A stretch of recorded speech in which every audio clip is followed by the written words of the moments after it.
There we go.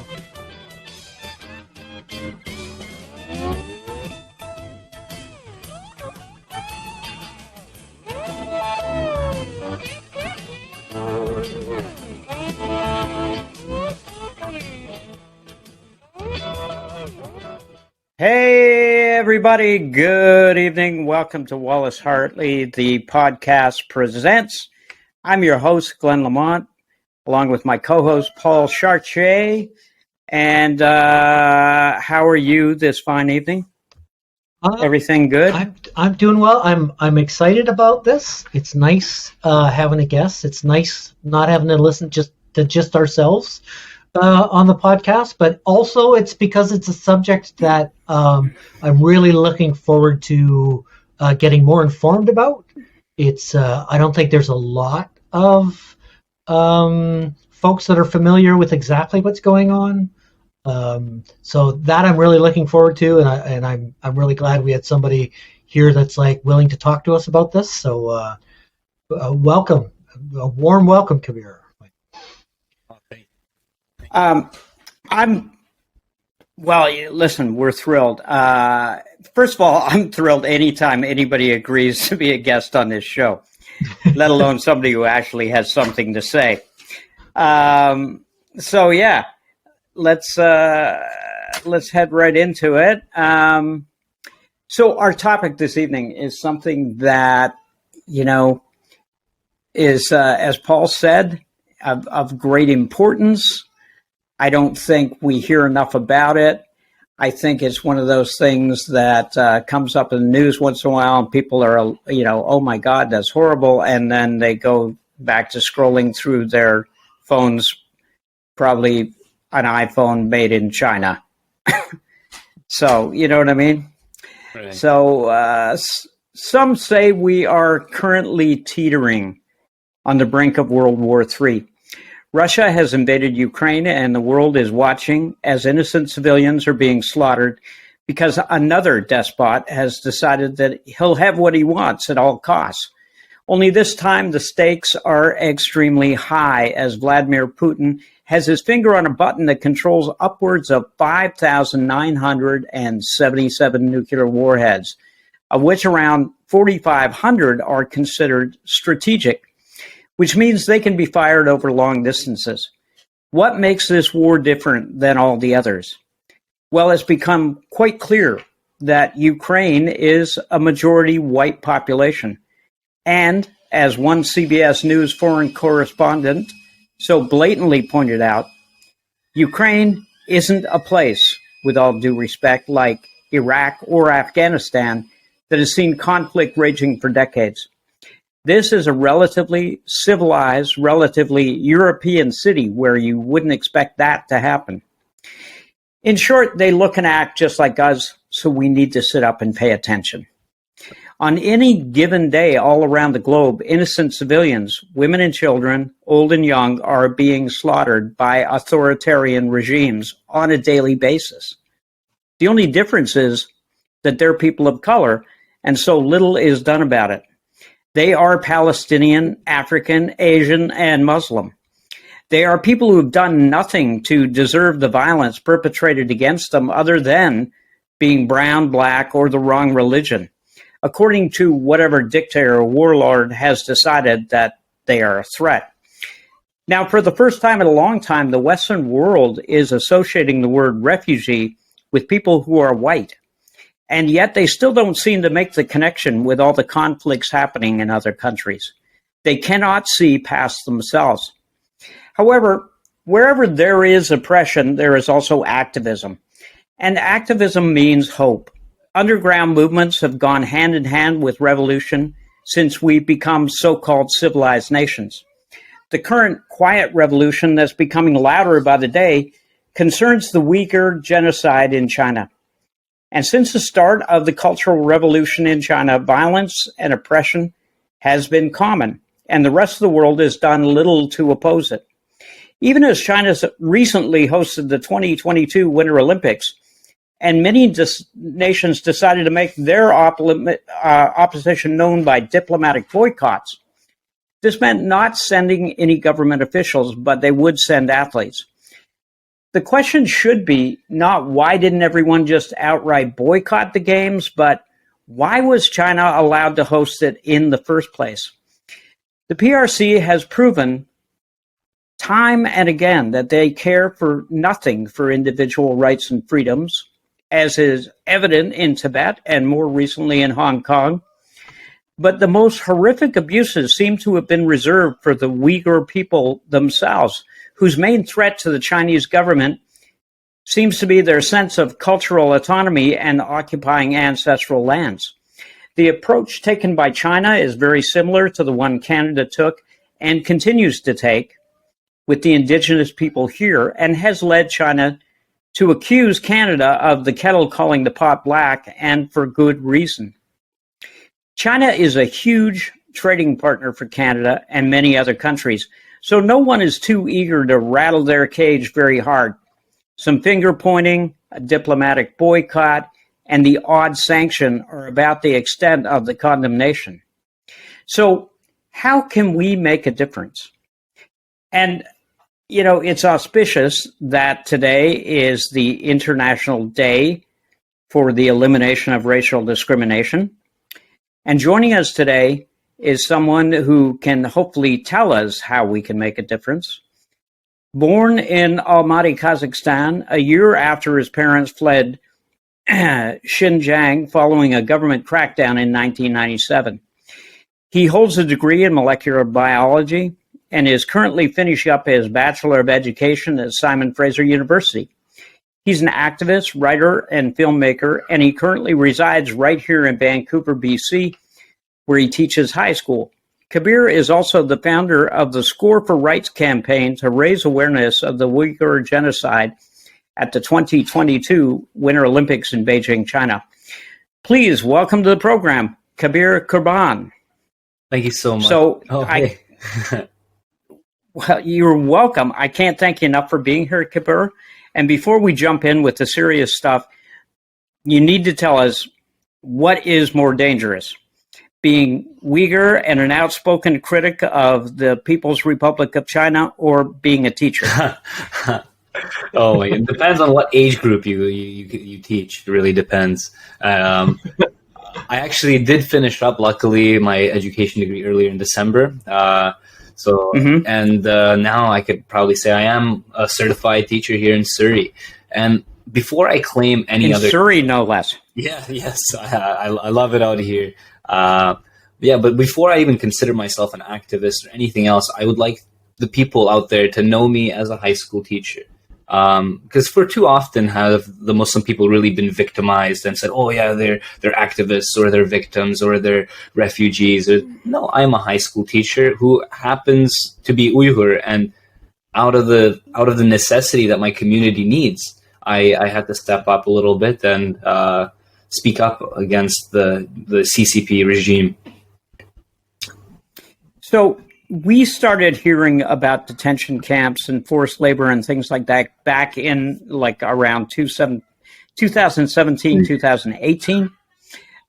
You yourself have said that at least 30 of your relatives are being held or are in danger of being sent to forced labor camps. I have 30 family members who I have no idea of their whereabouts. Just that's the gist of it. I wish I could say that they're free. I wish if they were locked up, I wish I knew. But it's just I have zero information of their whereabouts, their livelihood, their children, nothing of the sorts since 2016.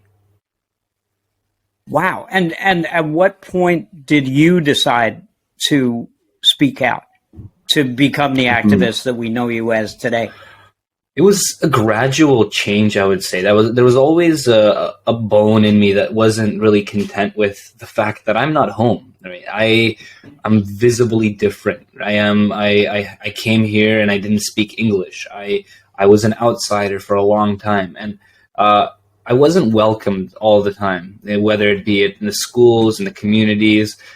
So a sense of my own identity was always missing, and the Chinese government has been slowly oppressing my people, not to the extent that which they started in 2016 by sending off millions of my fellow Uyghurs to concentration camps. They would start off with closing down the Uyghur schools, then slowly oppressing on religion, slowly getting men to shave their beards, to force kids who are going to schools during Ramadan to break their fasts with pork. When this news started reaching me, I just entered adulthood, and I started to make my own decisions in life. And I remember it was June of 2020 when I really had to make a decision. The news has got to me that one of my cousins, my first cousin, my father's sister's son, as cousin as it gets, he was taken away. He was taken to a camp on 2 terms, and then he was released, and only to be arrested indefinitely and arbitrarily. And he's, to this day, I have no idea where his whereabouts are. And I had to really sit down and make that decision, right? Because I am a religious person, and I fear the day that I have to testify in front of my God, and he says, I gave you the information of your cousin, and you did nothing, right? Me being the religious man, I don't want to stand in front of my Lord and testify and say, no, I didn't do anything. So here we are, fighting strong and doing our best, as best as a high school teacher can do. Well, I tell you, I'm really curious from what I've read about what's going on over there. And of course, we have, Paul, you mentioned earlier, we have a very odd relationship with China here in Canada. Well, you said it was odd. I wouldn't have been as nice. Well, it's. I think we have deep history. Like, it's more. I don't think a lot of people know how connected Canada and China is. So, the stuff I learned about. Again, it was a book called Claws of the Panda. I don't know if you're familiar with it. It was by a Canadian journalist that lived in Hong Kong for a long time and wrote the business section. One of the unique features about Canadian history is many people in very senior positions in foreign affairs in Canada, in the Liberal Party of Canada, in the 50s and 60s, grew up as children in China as the sons of Methodist missionaries. So they were fluent in Mandarin and Cantonese, and they were very familiar with the culture. So when Mao came to power, and he screwed everything up with the collectivization, and there was the famine, there were weather issues and other things too, but similar to what happened in Ukraine, there was like a collectivization effort and it failed. So a lot of people went hungry because basically they took the food from the countryside and sent it to urban centers, just like Stalin did in Ukraine. That famine actually went underground for a long time. Like, it was not known in the West till probably the late 70s, early 80s. Information was coming out about that. Canada was one of the first Western nations to send wheat to China because of that. And it was because of those relationships. So we've also had very strong cultural exchanges since then. And so that's what I'm really curious about, because I know the strategy in the west of China is what struck me about it, and I haven't learned a lot, but what struck me about it was just how similar it was to like the efforts in Canada to destroy Indigenous culture. So 100%. Here's an Indigenous group with their identity is tied to the land, like the area where they are from, right? But the entire strategy is what Canada did, except using high technology, which I thought made it really frightening. I really wanted to get into that, and I'm glad you opened up that topic.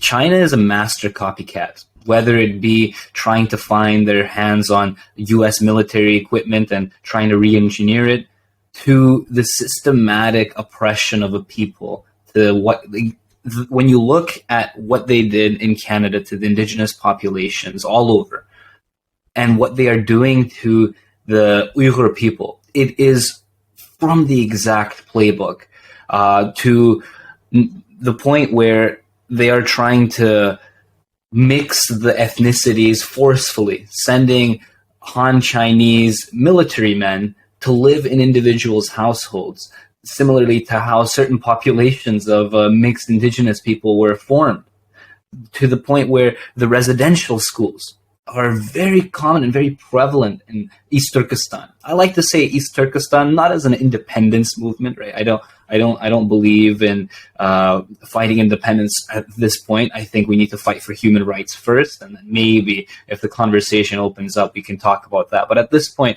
I see the word East Turkestan as a symbolic homage, similarly to how right now I say that I am on the unceded territories of the Squamish, Tsleil-Waututh, and the Katsia people. One day I would hope that the Chinese populations that enter the so-called X word, the Xinjiang land, would acknowledge the fact that they are on stolen East Turkestan Uighur territory. So thank you for opening up that topic. Yeah. Well, It's a very sophisticated approach. Like, I've read just a little bit from an SFU professor, Professor Dylan, I think. I can't remember his name, but he wrote a few articles, and he's written some books on what's going on. He just wrote a book about it. Yeah, and it's about. Are you familiar with him? I think I am. Let me search up his name. Yeah, Dr. Darren Byler. Byler. He's a recent scholar at Simon Fraser. Yeah, and what he was mentioning, like, some things really fascinated me, like looking at a train wreck kind of fascination. So one of the things they did early days, which I wanted to talk to you about, is they made it mandatory for Uyghurs to have cell phones. Mandatory. Mm-hmm. And that's where the connection to, like, Western tech companies and the security features that they're coming up with. And often that's a characteristic, unfortunately, of Western capitalism and its sort of long history of colonialism is we'll often test things that are coming to, like, our home country soon in other places. Mm-hmm. We'll get other, dictators and others to do the dirty work, test it out, work out the bugs, and then they'll apply kind of a kinder, gentler North American veneer. I mean, you've lived in Canada and in the West for a while now, and you can see it, right? When you're from someplace else, that's one of the beauties about living in Canada is you meet people from all over the world. And what a lot of people from all over the world say is, like, we do a lot of awful things, but in a very, like, we got really good PR and we've got a kind of a kinder, gentler way of, like, pitching it. And, it's like an abuser who minimizes his abuse, like, to his partner or whatever. It's like, oh, it's not that bad, and they're just complaining and they're whining, and, like, it's those kind of elements, right? So I'm just really curious about any information you might want to share about sort of how the very holistic pattern of control was slowly put into place. Because, like you said, it started slow, and then it just became like this complete containment with this very powerful technological backup to monitor people. And when you were talking about not knowing where people were, my understanding of the situation is you're going to put people at risk if you try to contact them. Yes. That's how controlled it is. Especially now with the stance that I have made. Earlier in my career, I'd say when I was, in 2016, I was not an outspoken activist. I was just, I had the intention of going to, university. I was a 19-year-old kid. I wasn't really worried about all these complexities of life. But as the time went on and I did more research, the news was shocking that every 7 square meters in East Turkestan, and I will continue to use this term, is surveyed by CCTV. And now, as this technology progresses, this facial recognition software that exists, it is very alarming. The way I live right now here in Surrey, and if I was to go to Coquitlam, let's say, for a shift, for an on-call shift, I would have had to go through a checkpoint over the bridge to get into New Westminster. I would have had to get a checkpoint on the border of New Westminster and Coquitlam. Just every single time I crossed those little municipal lines. People are not allowed to just freely roam. They're not even allowed to maintain their own passports. They have to apply every single time to look at their passports, wherever they want to go. And the government is tracking every single one of them. It's not that they just have to have a phone. It's that they have to have a certain set of applications that will one of them for their quote unquote health tracker, right? They're doing it for our favor. Oh yeah, here's your health app to make sure everything's up to date, right?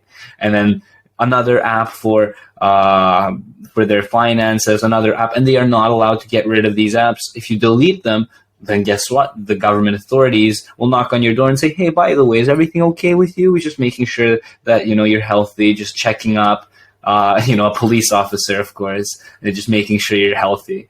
So it is a very doctrinal way of thinking. And the way that China does it is inch by inch, because nobody will complain about an inch. Nobody will complain about a centimeter, to the point where people maybe start noticing the mile which they have been approached by, and then they say, hold up, stop.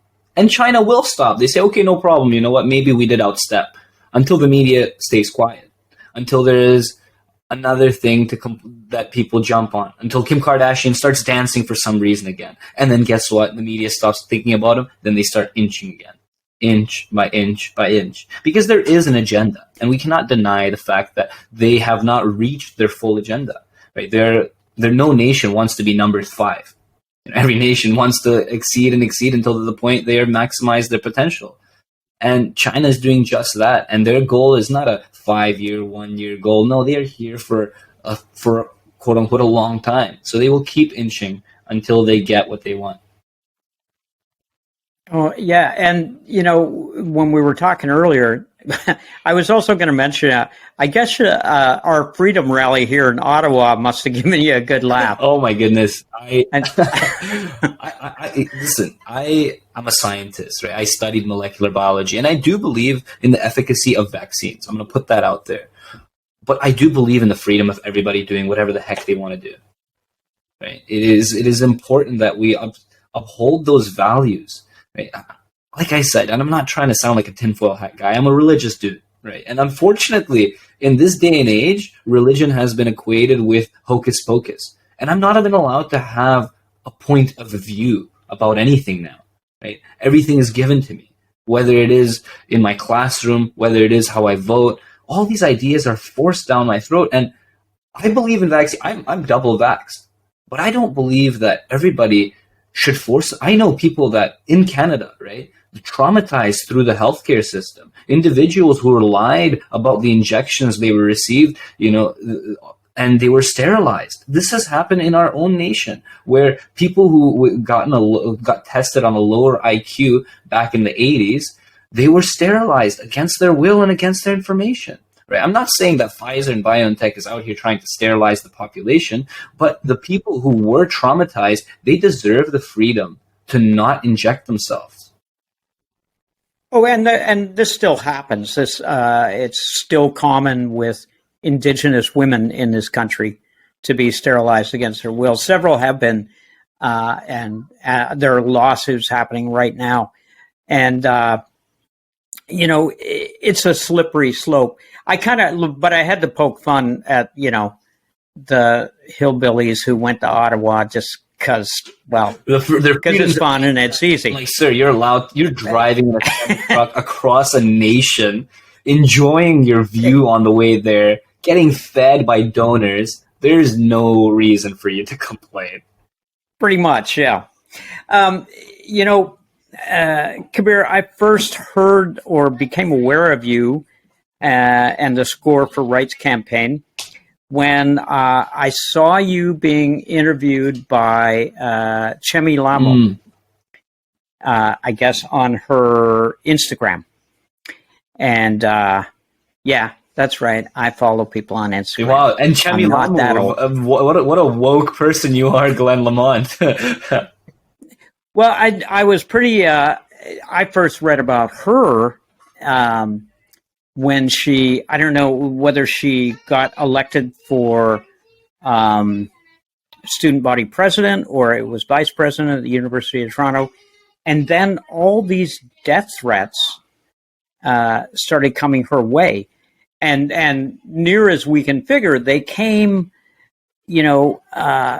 probably from like Chinese students who are here in Canada under pressure from the state. And that's pretty terrifying.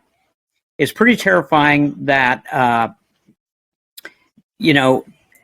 people can be put under that kind of pressure, be threatened like that, to threaten another person who's done nothing to them in the first place. I mean, that alone, and I've heard of similar stories with, there's that touring dance company, Shen Yi. Yeah. And of course, that's part of Falun Gong. And same kind of thing, people who produce and promote these shows get a visit one day, and the next thing you know, the show gets a call from the theater going, yeah, you know what? Sorry, we can't book you. Sorry. And, you got to move on. So they're here and they have that ability in Canada. That's a little bit scary. Just last week at Cornell University, an Uighur woman got she was being yelled at, being just threatened by Chinese students. And here, even in BC, I was part of panels, and people stepped down from the panel because I was speaking alongside them, right? Really? Yes.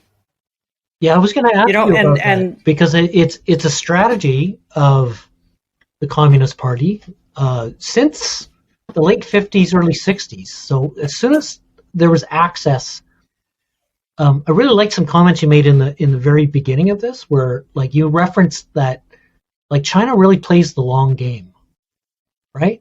So they don't do things with like a 5-year. They have 5-year plans, but their international influence strategy is based on like 50, 75-year, 100-year plans. Mm-hmm. Where that's why these supreme leaders are so important to them. They make a doctrine and they say, I have put this in place and it will go on for eternity, right? Whether it be with Mao, he put in some things that to this day are still being played out. Now with Xi Jinping earlier this summer, he claimed himself to be a supreme leader, and he has plans that he's trying to put forward in the next 50 years. And his presidency. And he's actually implementing them. Like this guy does what he says. So one of the things that is really intriguing that I've learned about is part of the long game always has been to have as many people as possible that are like loyal and nationalist, like loyal to Han Chinese, right? In higher education. So you said earlier as well, this is a place that's very adept at actually like learning technology and copying it and improving it. And now part of the strategy, one of the 5-year plans is to actually, they want to move from copying to developing their own technology and their own high-tech technology. But they've actually had like about a 30-year network of overseas Chinese students, ones that are like party loyalists and stuff. So it's not like every single person is like a spy or anything. Some are hardcore and some are actually there as actual intelligence gatherers, and they do what they can. I mean, countries spy on each other, especially like industrial espionage and, like the new high-tech development. That's a key area for espionage around the world. Mm-hmm. But the Chinese also try to do like cultural influence and also they may not have people that are actually working for the party, but they want nationalists that are loyal to China and are more loyal to China than they are to where they're going to school. And they use that orientation. It's kind of like, Americans in the 50s that like went to Russia on exchanges and stuff like that, right? They were American. Like they thought America was the best thing since sliced bread, and there's no way you could convince them and all that kind of stuff. And just, they weren't necessarily spies, but they would be out amongst people in the Soviet Union and just saying how great America was, that sort of thing, right? And that's similar to this strategy that the Chinese have had for a long, long time. And they purposely, would identify people to actually send to, like major universities in all the sort of Western nations, and they would target universities based on what they want to learn about. So, they would go to some Midwestern university in the United States if they wanted to learn more about, raising hogs or, whatever they needed. They would send people with a specific, learn about this, bring it back to China, that kind of thing, right? So you use those kind of relationships and that support where you're getting state support to go and get that benefit, right? And they use that to have, people have a sense of loyalty, so that if they ask them to do something a little bit odd that's not to do with pig farming, they're like, sure, I'll check that out, right? So it's not like spying, but it's just it's like promoting nationalism. So where you're from, part of the strategy is you talked about them sending men, right? They advertise to single men to go there to marry Uyghur women. Yes. It's a cultural strategy to reduce Uyghur culture. Right? And it's against our religion to have women alone with another man, that's not their husband, in their own household, right? And in some weird cultural, I guess, appreciation, I would say, the Chinese men, they have this thing that they do is after they enjoy your meal, it's like if you show your stomach and bulging out, it's like, oh yeah, I very much enjoyed your meal. And to us Uyghurs, this is absolutely barbaric. We were not accustomed to this type of culture. And then they're not just there to eat our food, they're there to monitor. And it's very evident, they are not, if they see any signs of a Quran, any spaces dedicated to prayer, any symbol, if they see an extra knife in your household, right, the government allots you your set of knives, and you're not allowed to have more knives than that. Imagine that.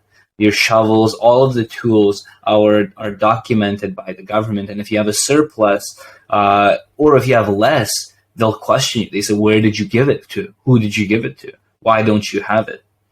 And the so-called, I don't know, I forget the name that they gave them. I'm just going to call them spies, because that's what they do. The spies on these households, they're not fully aware of their own espionage. Like you said, they're given a task. They're not told that they're spies, right? But there's a lot of these other things that come with it. The fact that they have their phone on their side, right? Everybody's a spy nowadays. You may not even know it, right? Somebody could just bug somebody's phone and boom, the conversation is recorded.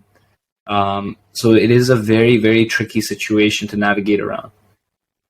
And we just saw Canada in a situation that it probably didn't think it would find itself in, because on the one hand, this was with the whole Huawei Meng Wanzhou debacle, because here they had America, the United States, saying, hey, we need you guys to do this. Now, I've always looked upon the United States as it's like living next door to a drunk neighbor with a lot of guns, essentially. Really annoying, but you don't want to piss them off too much. So when the U.S. came and said, we need you to do this, Canada broke all kinds of laws when they detained Meng Wanzhou. I'm no fan of Huawei, but when you want to talk about rights and freedoms, they did a pretty piss poor job. And then at the same time, we had 2 Canadian citizens thrown in jail in China, and nobody was standing up for them. Yeah, 2 Michaels. Yeah. It blew me away. And they never said that it was related, right? They just said, "Oh no, they were performing, they were treasonous." And then as soon as we release, the CFO, guess what? They released the Michaels. What a coincidence! I know, and I mean, it must have been just horrible for Trudeau, who's pretty spineless to begin with, to have been. It's like, I don't know what to do. I mean, I know people hate me, but it's like, who's going to hate me less? And that was an amazing thing to see. Canada, as I said before, has that kind of relationship with not just China, but many countries where, again, what it really boils down to, if there's something in it for us, we're going to let things slide. And as you talked about earlier, it doesn't start, with these draconian measures, bang, bang, one after the other. And of course, we only need to look at very recent history. And I know people freak out when you use this example, but we just have to look at Germany in 1929. And when you ask people who have lived through that, German people, and you say, how did you let that happen? It's almost exactly the same. And it's always a case of, well, first of all, it's not going to happen to me. So it's kind of out of sight, out of mind. But it's also like you said, it's just a little thing. It's not that big a deal. Mm-hmm. And then before you know it, hey, where did everybody go?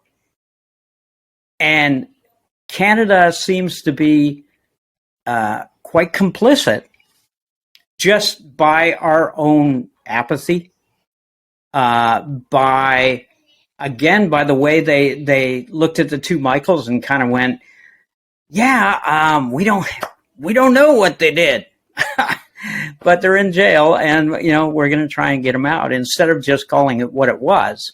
It was completely a hostage situation. Mm-hmm. And there's one thing that I feel, and I know you have, you're going to need a minute here, Kabir, but I just want to put this in your head. Now, since COVID started back in 2020, there has been, as you know, an unprecedented number of violent attacks on Asian people here in Canada and the U.S. Ex-bonehead President Trump and others referred to it as Kung Flu. People blamed China, but didn't really blame China. They blamed anybody who looked Asian. Mm-hmm. And I guess so. Yeah, how do we find a balance between holding China accountable for this horrendous genocide against Uyghur people, and not adding to the already rampant racist anti-Asian sentiments that are so prevalent today here in the West? Mm-hmm. One logical fallacy that exists among everyone, I would say, is media has allowed us to associate a government's wrongdoings to its people, right? And vice versa, right? Like the truckers' protest has been equated with the Canadian people, and also the Canadian government in a sense, right? They're completely different things, right? And when we say that, when Trump goes around saying Kung Flu, people associate the individuals, right? The Chinese citizens, not even the Chinese, the Koreans even get fed up with this. It's just like when Islamophobia was rampant after 9/11, a lot of Sikhs were being attacked for no apparent reason. Right. They were like, what are we getting in trouble for? Right? So it's the media's fault for not ensuring that that the separation of these identities. It's not, and we shouldn't, I myself, I'll be the first to say, CCP is disgusting, what they do, the Chinese regime, and I make sure that I always say the government, right? Because Xi Jinping and, my mom's friends are different people. I have a lot of Han Chinese people coming up to me, genuinely like apologizing for some reason as if they did something. I said, no, don't feel wrong. I appreciate your support, right? And I'm glad that you stand with me in standing against the CCP government, right? It is the government, not the people. It's just like, and I'll use this example too, the terrorists, these brown terrorists, it's them. But you've never seen them. You might have seen, Abu Bakr who gives you your bread at the Safeway, right? And he's not the same person as Bashar al-Assad, right? These are completely different beings, entities, and we need to treat them for what they are. These are government organizations and the population who unfortunately also suffer by that same hand, right? Who are also complaining, right? We could all work together. Right. What we don't see in the West here is internal Chinese matters. Right. We all think that everyone, if the CCP is getting away with all of this, then that means the Chinese citizens are supporting them. Well, they are supporting the government in the sense that the Chinese government is doing a good job in maintaining their power. Right. They're economically speaking, they're quite advanced, quite smart, and I have to give it up that the way they deal with money is very smart. Like the way they trap people in debt is ingenious. It's disgusting, but it's ingenious, right? And some of the Chinese people, they are in love with that because for too long have the Chinese people actually suffered from being a developing nation, but that their economic strategies and their human rights concerns are also very different things. Right? I am anti-CCP because they are inflicting a genocide on my people, because they are fueling the army in Burma to killing the Myanmar population, because they are, shaking hands with Taliban behind closed doors, right? These are the reasons why I'm against the CCP, not because, some Chinese person looked at me the wrong way and all of a sudden I'm going after the Chinese government. No, these are completely two different things. I'm glad that you brought that up. Well, when we talk about Indigenous people's rights to self-determination and self-government, do you think countries like Canada and the US are starting to understand this and accept this? Or is most of what they do just performative allyship? It takes steps, to climb a mountain. And we have only been seeing land acknowledgements come into Vancouver, like in Canada, I would say. Land acknowledgements in Canada have only started to become more prevalent, I'd say 5 years ago, max. 6-7 years ago, if you made a land acknowledgement, people would laugh. Like, who is this guy? Right? So to see those steps come into place, to see these areas and spaces being offered is a step in the right direction. Right? And we should continue with these steps. We should have dialogue. We can't just say, okay, the government of Canada, who's majority white men, they shouldn't be just saying, oh yeah, we figured it out. This is how the Indigenous people are going to enjoy their lives. Let's give them all of this. No. Have dialogue, have conversation, include the people in their own reform, right? You cannot just say, oh yeah, we figured it out. This is the reconciliation aspect of it. Here you go, enjoy. No. Let the Indigenous people decide what reconciliation really means, right? And allow it to take time.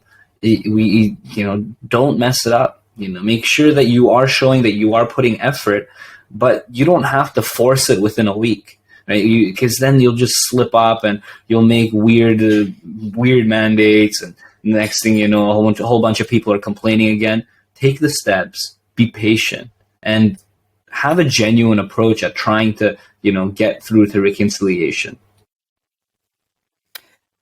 I have one quick question to end things off. You've been in here in Canada for a while now. This is probably the most important question. Baseball or hockey? Rugby. Oh, thank God. All right. We'll let you go. You can get away with that one. People think I'm some sort of, Canadian hating guy because I'm not a hockey fan. As a matter of fact, you say you don't like hockey here in Canada, they may actually try and ship you off to China. Yeah. And China will take you, because they'll put you on their Olympic team. They'll take anyone. Yeah. Oh, don't even get me started on that. That was funny. Kabir Qurtan, I can't thank you enough for joining us on the program here on Wallace Hartley Presents, the podcast. Amazing story. I hope we can catch up in the future and see where you're at. And once again, folks, you can check this guy out on your, you have a website. I do have a website, Kabir Qurtan at .com. If you want to email me, then it's at gmail.com. But my website is just my first name, last name.com. You can find me on Instagram at JOKABIR, Joe Kabir. My Twitter is Kabir Qurtan. I'm pretty out there. You search up my name, speech to text, you'll probably find something. Awesome. Well, thanks again, and thank all of you for tuning in. And we will see you next time right here on Wallace Hartley Presents. Yeah, and keep it up, Kabir. Thank you, Paul. Thank you, Glenn. Later, everybody.